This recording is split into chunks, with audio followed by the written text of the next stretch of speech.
얼마 전에 서울의 봄이라는 영화가 개봉을 했습니다. 이 영화는 우리 현대사의 중요한 사건인 12.12 군사 반란을 모티브로 해서 반란의 주체였던 전두환과 그에 맞서는 수도경비사령관 장태환 소장의 대치를 다루고 있습니다. 이 영화를 보면서 자기 심박수가 얼마나 올라갔는지 그것을 SNS에 올리는 게 유행을 하고 있다 그래요.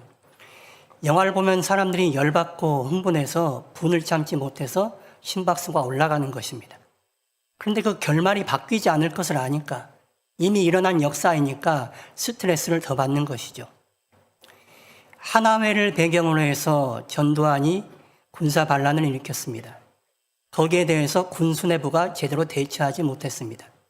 심지어 국방부 장관은 자기 안위를 지키려고 도망치는데 급급했습니다. 전두환을 두려워한 것이죠.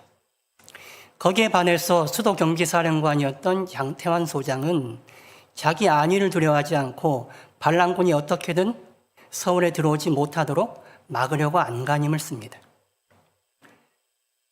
결국 반란군이 성공을 하죠. 그래서 반란을 방조했던 군수내부들은 좋은 길을 걷게 됩니다. 그 반란을 맞서 싸웠던 장태환 소장은 가정이 풍비박산이 나고 가시밭길을 걸어가게 됩니다. 그러나 결국 역사의 평가가 이루어지지 않습니까? 신군부와 그에 동조했던 군수내부들은 역사의 오명을 뒤집어쓰고 자손 만대에 걸쳐 불명예를 안고 살아가야 하게 됐습니다. 반면에 장태환 장군은 명예가 회복되고 역사에 이름을 남길 수 있게 된 것이죠. 잠깐의 시간 동안 편안한 삶을 사는 것이 중요한 것이 아닙니다. 영혼의 시간 동안 어떤 삶으로 평가되느냐가 중요한 것이죠. 잠깐 고난받더라도 영혼의 시간 동안 명예를 누릴 수 있다면 우리는 어느 것을 택해야겠습니까? 여러분이 그 자리에 있었다면 여러분은 어떤 선택을 하셨겠습니까? 여러분은 무엇을 두려워하며 사십니까? 우리 그리스도인들은 무엇을 두려워하며 사는 사람들일까요? 신앙을 가지고 있다는 우리가 세상과 똑같은 것을 두려워하고 세상과 똑같은 생각을 가지고 살아간다면 우리가 가지고 있는 신앙이 무슨 의미가 있는 것일까요? 우리가 두려워할 것은 일시적인 세상의 것들이 아닙니다. 우리는 영원한 하나님, 심판주이신 하나님을 두려워하며 살아가야 합니다. 오늘 본문을 보시면 두려워할 것을 두려워하지 않고 자기 일신의 영달이나 안위를 지키려고 애쓰다가 평생, 아니 영원의 시간 동안 불명예와 죄를 뒤집어 쓰고 살아가게 된 사람들이 나오고 있습니다. 로마 총독 빌라도는 지난 시간 살펴본 것처럼 예수님이 죄가 없다는 것을 알고 나서 어떻게든 예수님을 석방시키려고 애를 썼습니다. 6월절 전례를 들어서 예수님을 석방하고자 하지만 유대인들은 예수님이 아니라 바라바를 풀어달라고 요구를 합니다. 오늘 본문에서도 이 빌라도는 어떻게든 예수님을 풀어주기 위해서 나름 애를 쓰고 있습니다. 1절 보시면 빌라도가 예수님을 데려다가 채찍질을 했다라고 나와 있습니다. 채찍질을 했다. 마태복음 27장 15절과 마가복음 15장 15절을 보시면 예수님의 십자가형이 확정된 다음에 채찍질형을 당한 것이 나와 있습니다. 그런데 요한복음에는 십자가형이 확정되기 전에도 채찍질을 당했다라는 거예요. 이 채찍질은 십자가형이 확정된 다음에 가해지는 형벌입니다. 그런데 빌라도가 십자가형을 확정하기도 전에 예수님을 채찍질을 했습니다. 그 이유는 예수님에게 고통을 줘서 유대인들의 마음을 좀 누그러뜨리려고 한 거예요. 동정심을 유발해서 이 정도면 됐다 하는 만족감을 주고 예수님을 어떻게든 풀어주려고 한 것이죠. 그러나 유대인들은 거기에 만족하지 않았습니다. 결과적으로 예수님은 십자가형이 확정되기 전에 한 번, 확정되고 나서 또 한 번, 두 번에 걸쳐서 채찍질을 당하게 됩니다. 당시 채찍에는 끝에 뼈나 쇠 조각이 붙어 있었습니다. 그래서 한번 채찍질을 하고 끌어당기면 살점이 떨어져 나와서 뼈가 드러나게 됩니다. 아주 끔찍한 형벌입니다. 그래서 십자가형을 당하기도 전에 채찍질형에서 죽어나간 사람들이 허다했다고 기록되어 있습니다. 그런데 예수님은 2번씩이나 채찍질을 당했으니 골고다 언덕까지 십자가를 지고 가지 못할 정도로 만신창이가 된 것입니다. 오늘 본문 2절과 3절 말씀, 이 말씀도 같이 읽어보실까요? 대제사장들과 머리에 지고 자색 옷을 입히고 앞에 가서 이르되 유대인의 왕이여 평안할지어다 하며 손으로 때리더라. 군인들이 예수님을 채찍질하면서 가시면류관을 만들어 예수님 머리에다 씌웁니다. 고통을 가하는 것이죠. 그리고 조롱하는 것입니다. 머리에서부터 피가 흘러내렸을 것입니다. 거기다가 2절을 보시면, 3절을 보시면 유대인의 왕이여 평안할지어다 하며 손으로 때렸다라고 나와 있습니다. 때렸다. 원문을 보면 미완료 시제로 되어 있습니다. 계속되는 행위를 가리키는 것입니다. 한두 번 때린 것이 아니라 계속해서 군인들이 번갈아 가면서 때렸다는 거예요. 신하들이 왕 앞에 늘어서 가지고 왕 앞에 엎드려서 할인을 드립니다. 그것을 풍자한 것이죠. 군인들이 한 사람씩 돌아가면서 예수님 앞에 인사하는 척하면서 때렸다는 거예요. 조롱하는 것이죠. 예수님을 모욕하고 고통을 가하고 있는 것입니다. 예수님은 이렇게 처절하게 모욕당하고 고통당하셨습니다. 빌라도가 이렇게 예수님을 채찍질을 가한 후에 유대인들 앞에 데리고 나와서 다시 말합니다. 이 사람에게는 죄가 없으니 이 정도 하면 되지 않았느냐? 이 정도 이 사람에게 고난을 줬으면 너희들 만족하지 않겠니? 라고 말하는 것입니다. 그러나 유대인들은 거기에 만족하지 않았습니다. 6절과 7절 말씀도 보십시오. 우리 말씀도 같이 읽어보실까요? 대제사장들과 아랫사람들이 예수를 보고 소리질러 이르되 십자가에 못 박으소서 십자가에 못 박으소서 하는지라. 빌라도가 이르되 너희가 친히 데려다가 십자가에 못 박으라. 나는 그에게서 죄를 찾지 못하였노라. 유대인들이 대답하되 우리에게 법이 있으니 그 법대로 하면 그가 당연히 죽을 것은 그가 자기를 하나님의 아들이라 함이니이다. 유대인들이 채찍질 정도에 만족하지 못했습니다. 십자가에 못 박으라 라고 계속 외쳐댑니다. 십자가에 죽여야 된다는 거예요. 그래도 빌라도가 풀어주려고 하자 이 사람들이 하는 말이 우리 법에 따르면 이 사람은 자기가 하나님의 아들이라 말했으니 죽여야 된다는 거예요. 이 말을 듣고 빌라도가 더 두려운 마음이 들었습니다. 예수님이 하나님의 아들이라는 얘기를 듣고 두려운 마음이 든 거예요. 마태복음 27장 19절을 보시면 빌라도의 아내가 지난밤 꿈에 예수님이 나와서 자기를 힘들겠다고 예수님에 대해서 상관하지 말라고 빌라도에게 말하는 모습이 나옵니다. 아내의 말도 있었죠. 또 대제사장들이 하는 말이 예수님이 자기를 가리켜 하나님의 아들이라 했다는 거예요. 그러니 빌라도는 두려웠습니다. 빌라도는 죄 없는 예수님을 십자가에 죽인다면 그것은 재판관으로서 불명예입니다. 죄 없는 사람을 죽음으로 내몬 것은 자기의 불명예예요. 그래서 어떻게든 유대인들의 마음을 구슬리고 그 사람들과 타협하려고 하는 것입니다. 그게 잘 되지 않으니까 재판이 잘못될 것에 대한 두려움이 있습니다. 거기다가 이 예수란 사람은 자기 아내도 꿈을 꿨고 또 사람들이 말하기를 하나님의 아들이라고 한다는 거예요. 그러니 이 사람에게 잘못하면 내게 해가 오지 않을까 더욱더 두려운 것입니다. 그래서 어떻게든 예수님을 풀어주려고 한 것이죠. 그래서 빌라도가 9절 상반전에 예수님께 묻습니다. 너는 어디로부터냐? 네가 하늘에서 온 건 맞느냐라고 묻는 것입니다. 그때 예수님이 대답을 안 하시죠. 그러다 빌라도가 10절과 11절에 이렇게 말합니다. 우리 같이 한번 읽어보실까요? 빌라도가 이르되 내게 말하지 아니하느냐? 내가 너를 놓을 권한도 있고 십자가에 못 박을 권한도 있는 줄 알지 못하느냐? 예수께서 대답하시되 위에서 주지 아니하셨더라면 나를 해할 권한이 없으니니 그러므로 나를 내게 넘겨준 자의 죄는 더 크다 하시니라. 빌라도가 말하죠. 내가 너를 죽일 권한이 있는데 왜 나에게 말하지 않는 것이냐? 나를 무시하지 마라. 그러자 예수님이 답하십니다. 너에게 권세를 준 이가 하나님이시다.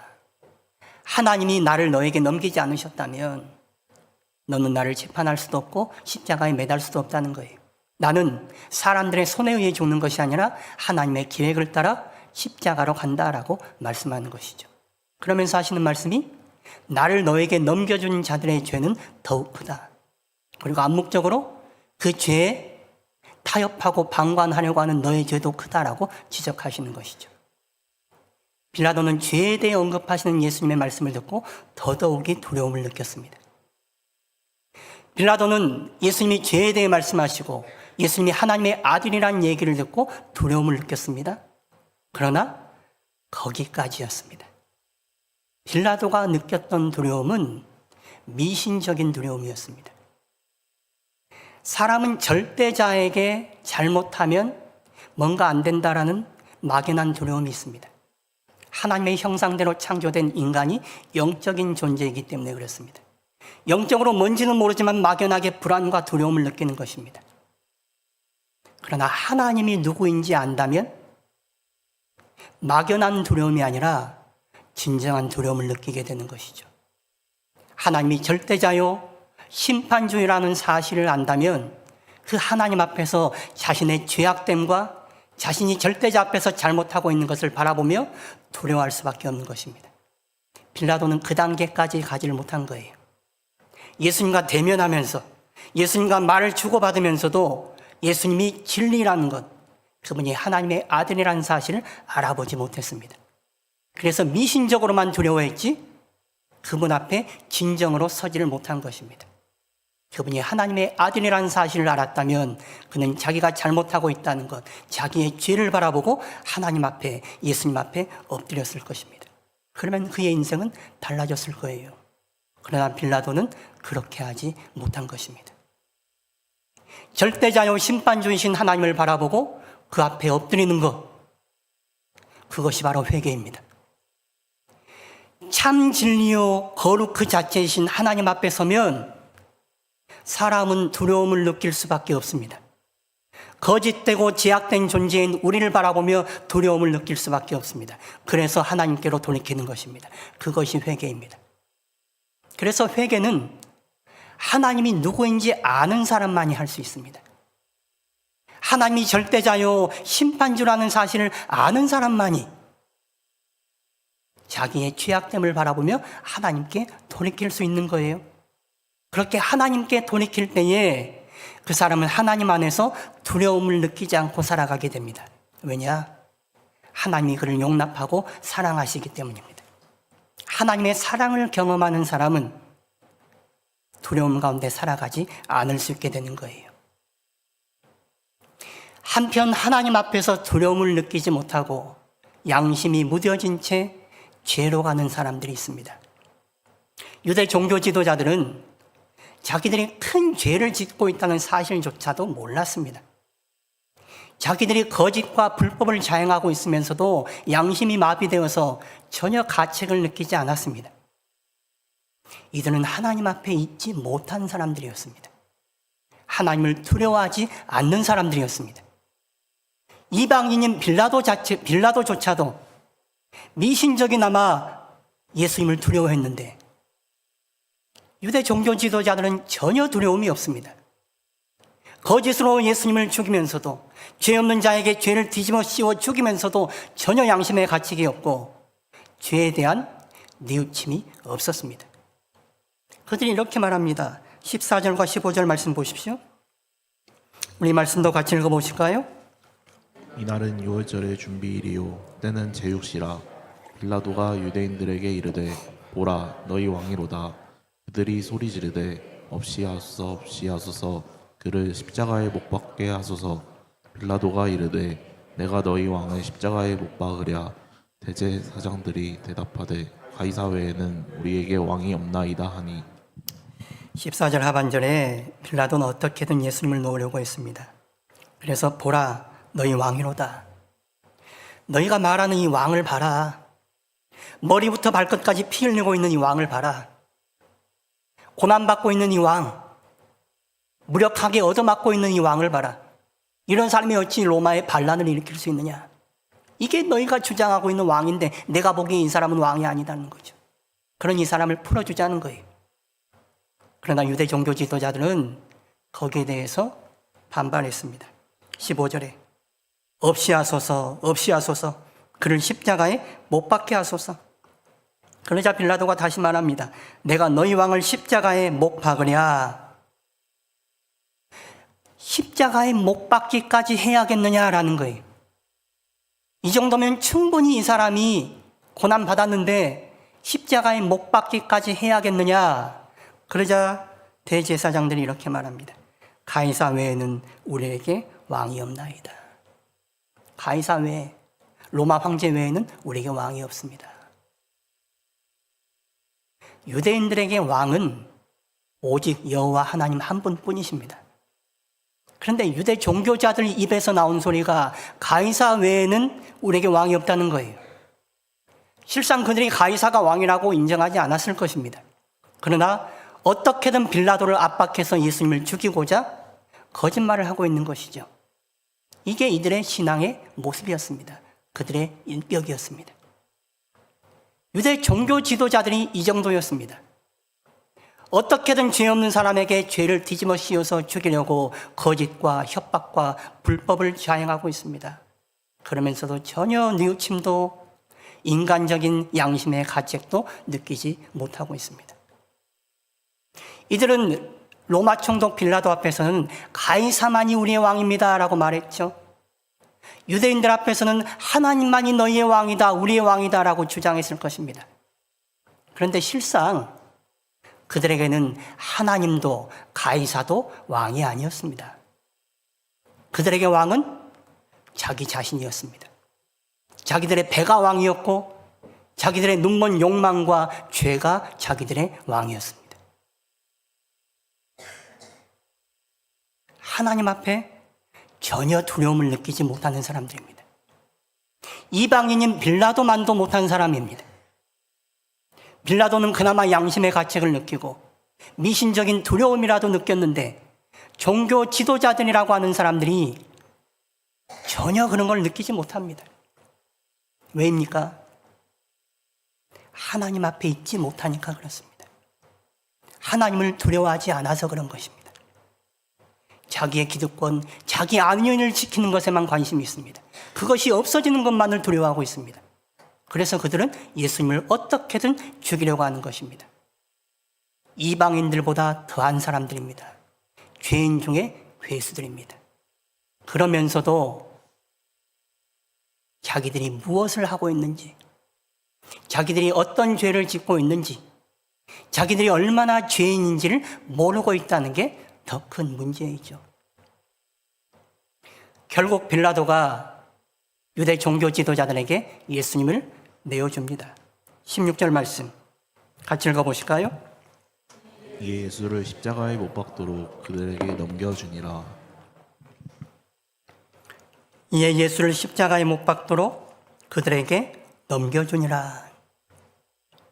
예수님을 십자가에 못 박을 수 있는 사람은 로마 총독 빌라도입니다. 그런데 사도 요한은 빌라도가 유대 종교 지도자들에게 예수님을 십자가에 못 박도록 넘겨줬다라고 기록하고 있습니다.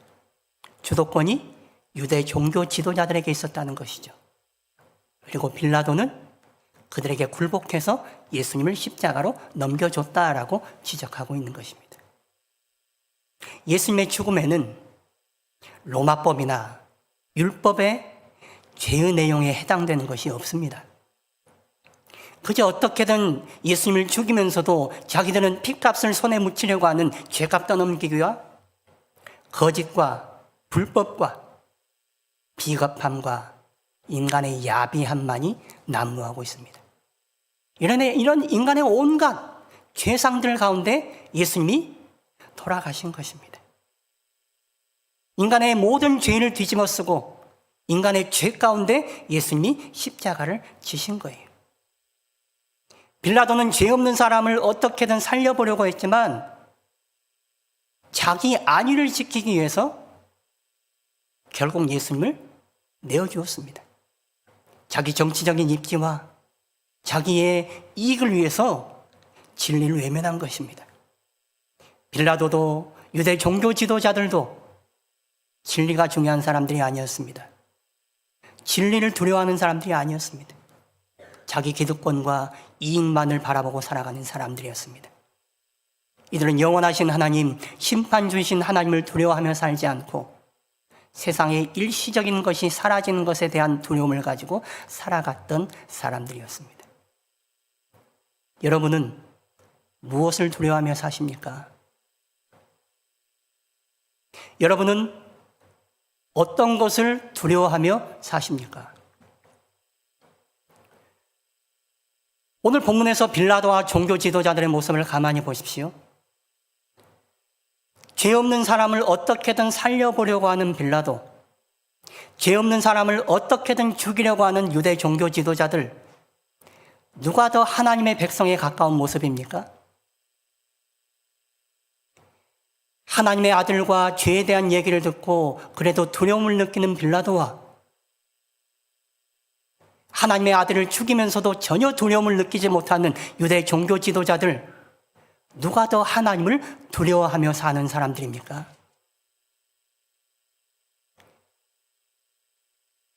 사람이 하나님을 두려워하지 않으면 방자해집니다.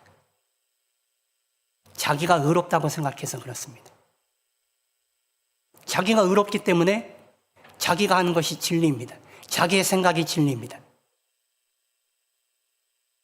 유대 종교 지도자들이 지금 그렇게 하고 있는 것입니다. 유대인들은 자기들의 혈통으로 인해, 외적인 할례와 직분으로 인해 구원받는다고 생각했습니다. 그러나 그것들로 구원받는 것이 아닙니다. 예수님이 아니라면, 예수님 안에 있지 못하다면 우리는 구원받을 수 없습니다. 우리가 세례를 받았느냐 받지 않았느냐, 신앙생활을 얼마나 오래 했느냐, 교회 출석하고 있느냐 아니냐, 직분이 무엇이냐, 그것이 우리에게 구원을 가져다 주는 것이 아닙니다. 오늘 우리가 예수님 안에 있는가 없는가 하는 것이 구원을 가져오는 것입니다. 여러분 살펴보시기 바랍니다. 지금 나는 예수님 안에 있는가? 지금 나는 예수님의 구원 받을 사람인가? 나는 어디 안에 있는 사람입니까? 나는 무엇을 두려워하며 살아가는 사람입니까? 한번 살펴보시기 바랍니다.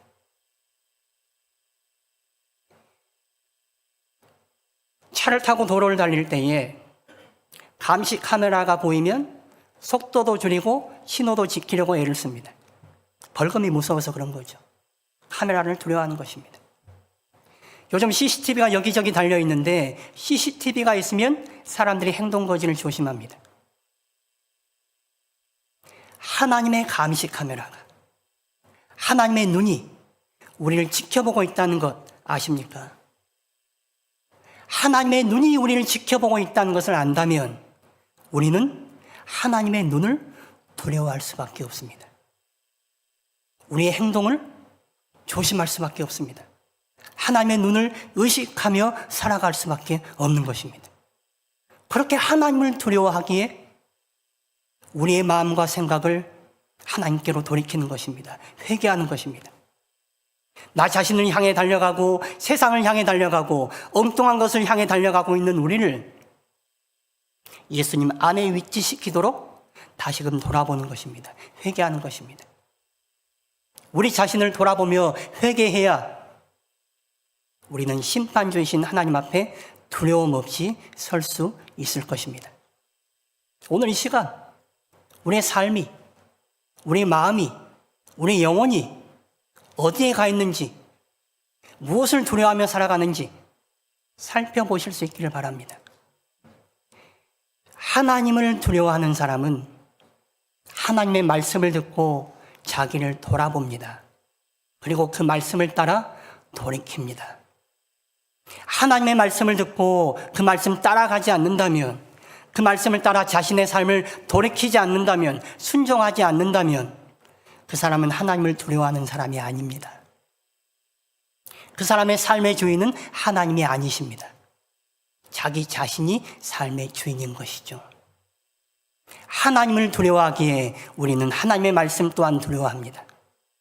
그 두려운 말씀 앞에 우리를 비춰보고 하나님 말씀 앞에 하나님 앞에 서 있지 못한 우리 자신을 돌이키는 것입니다.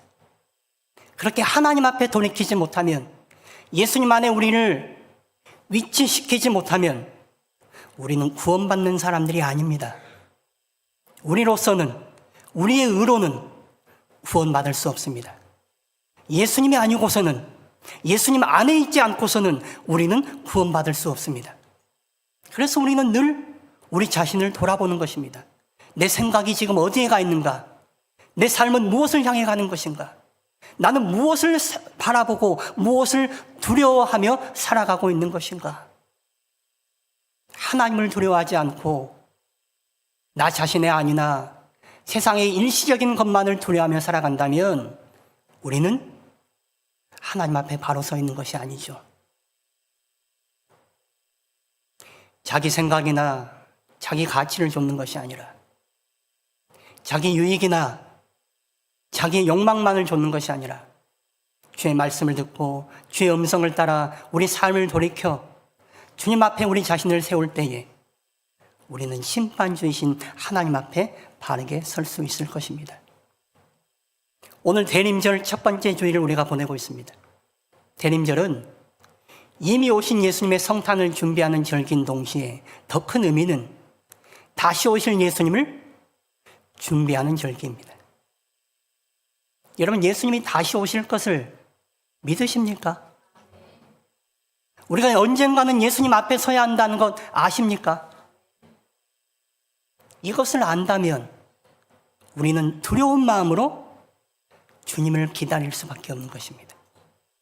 우리가 언제 주님 앞에 섰는지 알 수 없으니 깨어서 늘 준비된 마음으로 하나님을 두려워하며 그날을 기다리며 살아가는 것입니다. 그래서 매일매일 우리의 삶이, 매 순간순간의 우리의 삶이 주님 안에 있게 만들려고 애쓰는 것입니다. 우리의 마음을 돌아보고 우리의 삶을 돌아보면서 주님 앞에 서 있지 못한 우리를 돌이키는 것이죠. 그렇게 주의 말씀을 따라 세상의 헛된 것들을 두려워하는 우리의 삶을 돌이켜 심판주이신 하나님을 두려워하며 하나님 앞에 우리의 자신을 세워가는 절기가 되어야 할 것입니다. 이 절기 동안 방자해진 우리의 마음의 옷깃을 여밀 수 있기를 바랍니다. 기도하겠습니다.